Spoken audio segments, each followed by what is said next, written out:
This is, many would say, a violation of a person's free will. Question. I don't have the answer. I know what my heart says, but I'm still doubtful. Sending healing to people who hasn't asked for it, that's the topic. So here's the scenario. A man that I know tells me that his I think tinnitus, is that in English? You know, the beeps and the like waterfall sound in the ear, in the head, right? He told me, I have had it, for a while. It's been manageable, but today it was like a waterfall, full force. I had to go for a drive, had to put the music on, really loud to drown it out. And it's really, I don't know what to do.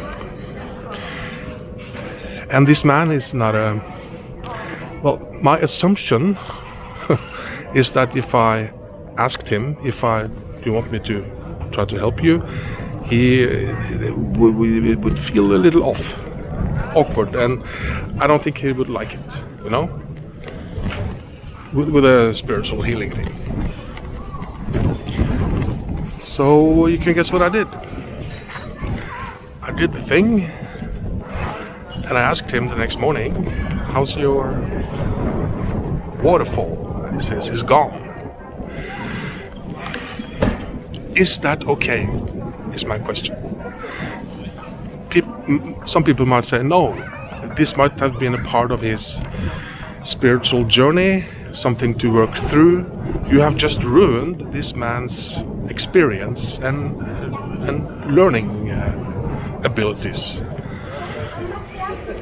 What I do is, when I do it, the thing, I always with a clear intention that this must be in the best interest of all.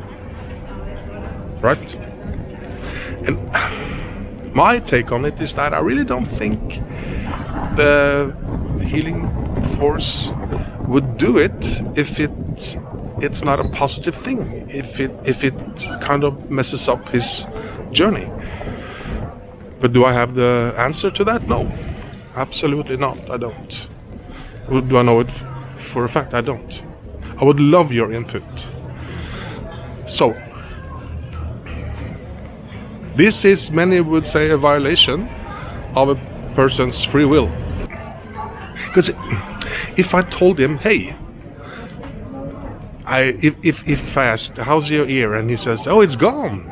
And I said, I sent you healing yesterday. That would be, I'd never do that. And that would be wrong, I think, because then so ignorance is bliss in many, maybe, because now he has no idea, and it might not even be this, might be coincidence, I don't know, right?